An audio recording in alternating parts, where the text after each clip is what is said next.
सकती। पार्ट 5।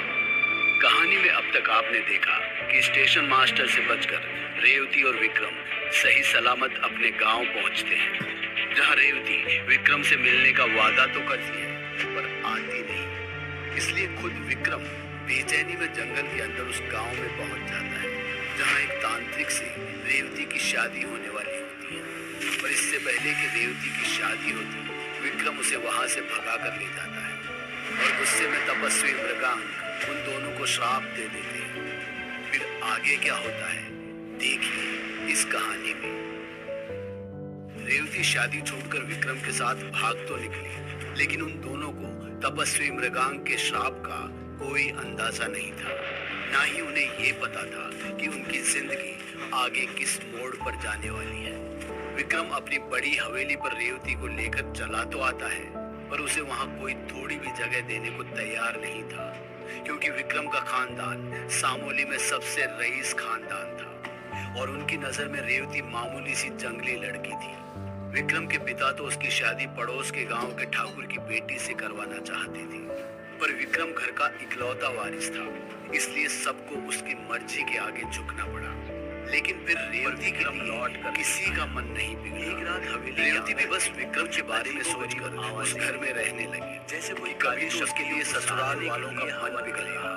पर ऐसा हुआ नहीं। से कमरे से उल्टे व्यापार का बहाना देख और उन्होंने विक्रम को रेवती से दी है कि शहर वही तांत्रिक बैठा है। विक्रम के साथ ही शादी का उस हवेली में और उसके आगे सब तरह से बाल झाड़ने वाली कंघी भी रखी हुई थी। रेवती जब समझ गई तो एक ही काला जाल अपनी उसी की शक्ति से मजा चखा सकती है, लेकिन ये सब समझ की तरह वो भी उन्हें अपना परिवार मानती थी, इसलिए उसने वैसा कुछ भी नहीं किया। रेवती की सभी शक्तियों पर काबू कर लिया। कई दिन बीते और अब उनका विक्रम लौट कर रेवती को जान से एक रात हवेली के आंगन में, जिसमें उसके ससुराल वाले भी आवाजें आई। रेवती तुरंत काली शक्तियों को साधने के लिए, जिस पर विक्रम का पिता कहता है। रेवती चुपके से कमरे से बाहर निकलती और आंगन में झांकती तो देखती है कि वहाँ वही तांत्रिक बैठा है जिससे उसकी शादी होने वाली है, और उसके आंतरिक गुस्से में उसकी तरफ रेवती का बाल झाड़ने वाली कंघी भी रखी हुई। वो समझ गई थी कि ये काला जादू उसी के लिए किया जा रहा है, लेकिन ये सब समझने में उसने काफी देर सभी की, क्योंकि तब तक उस तांत्रिक ने और वो समझ ही सभी शक्तियों पर काबू कर लिया, उन्हें मारने की बात। और अब उनका उद्देश्य रेवती को जान से मारना था, रेवती को, जिसमें उसके ससुराल वाले भी शामिल थे। और तांत्रिक रेवती तुरंत ही वहां से भाग निकली, अच्छी नहीं, जिस पर विक्रम का पिता दीवार से बंदूक उतार कर तांत्रिक की तरफ तान देता है। वो जल्दी तो भाग निकली। जिस काम के लिए बुलाया है वो करो, ये सब बताने लगना। ज्यादा बोला तो तांत्रिक गुस्से में उसकी तरफ देखता है और कहता है। तांत्रिक उसकी बात पर हंसता है और उसकी आंखों के एक इशारे पर विक्रम के पिता अपने बंदूक की नली को अपने ही खास तांत्रिक की बात सुनकर सभी के होश उड़ जाते हैं और वो नौकर तड़प, वो समझ ही नहीं पाते कि आखिर वो तांत्रिक उसे मरता मारने की अपने आप ही विक्रम के पिता के हाथ से बंदूक से छुलाया था, क्योंकि उसने लाश भी जलाई भी नहीं थी और वो हत्यारा। यही बात विक्रम समझ गया था कि जरूर इस तांत्रिक ने कुछ किया है। दीवार से इसलिए वो चुपचाप उसके सामने हाथ तरफ तान देता है। और अंधे, तुझे क्या लगा? जिस काम के लिए बुलाया है वो कर। ज्यादा बोला तो अभी गोली यही सीने में दाग दूंगा। बदला लेने आया। तांत्रिक उसकी बात पर हंसते और उसकी आंखों के एक इशारे। तांत्रिक विक्रम के घर वालों को सारी बंदूक की नली को कि कैसे तेजस्वी ने उसे धोखा कर चला गया, और जब रेवती की उससे शादी होने वाली वही दम तो विक्रम उसे भगा कर यहाँ मरता देख अपने आप स्त्री को पाने की उसकी चाह से बंदूक अधूरी रह गई, इसलिए अब वो भी चलाई भी नहीं कर लेगा और वो हत्या। तांत्रिक को ये भी पता था, वो समझ गया रेवती को पता है इस तांत्रिक की बड़ी बहन तेजस्विनी, इसलिए वो चुपचाप उसके और वो यहाँ से भागकर सीधे अपनी बहन के पास जाएगा। इसलिए उस तांत्रिक ने उसके गर्भ में एक शैतान को डाल दिया।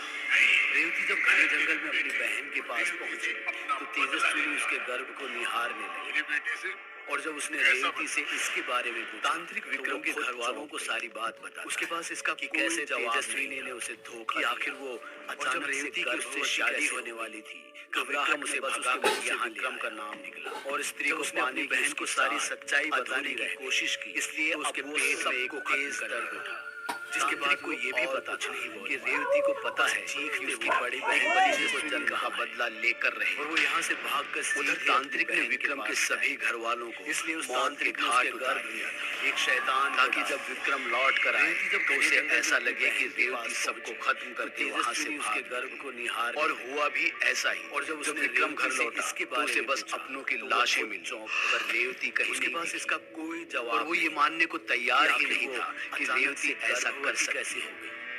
उसकी नजर में तो उसने रेवती को यूं भी खो दिया था जैसे अपने घर को सारी सच्चाई बताने, इसलिए उन सभी का अंतिम संस्कार करने के बाद अपनी जान देने के लिए वो भी पहाड़ी से नदी में कूद गया। लेकिन विक्रम मरता के बच्चे को जन्म, उसे तो अभी तपस्वी मृगांक के श्राप में झुलसना था। वो नदी में बहता हुआ काफी दूर एक बस्ती में जा पहुंचा, जहाँ रहने वाले लोगों ने उसे बचा लिया। विक्रम की आंख खुली तो उसने खुद को एक साधु के सामने पाया। मैं मर गया? नहीं, मैं तो जिंदा हूं। क्यों बच गया मैं जिंदा? आखिर क्यों? तुम मर नहीं सकते लड़के। जीने के लिए कुछ भी नहीं बचा। मुझे मर जाने देते तो अच्छा होता। तुम समझे नहीं, श्रापित हो तुम।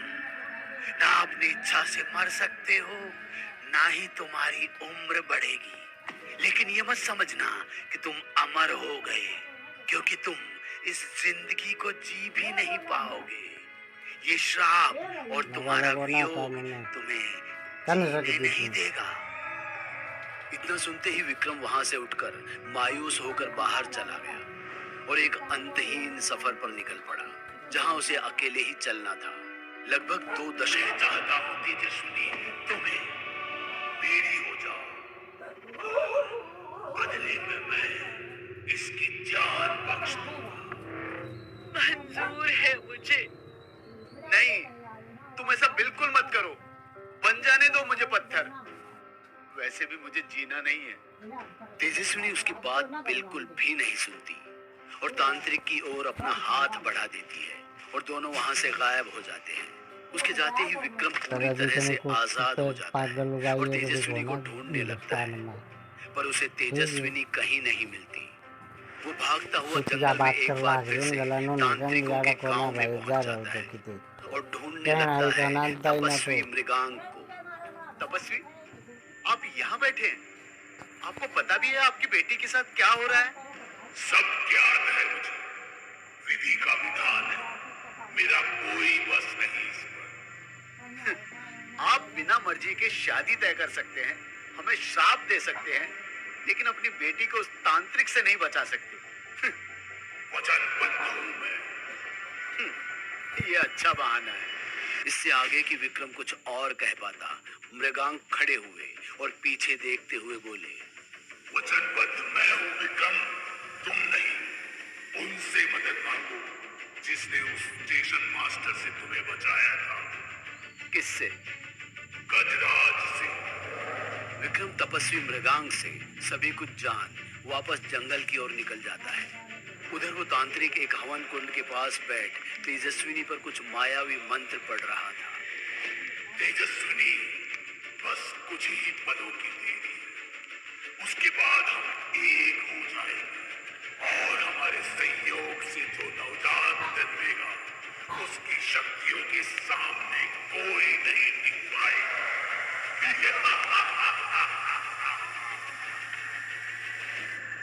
तेजस्विनी चुपचाप उसकी बातें सुन रही थी, बिना कोई जवाब दिए।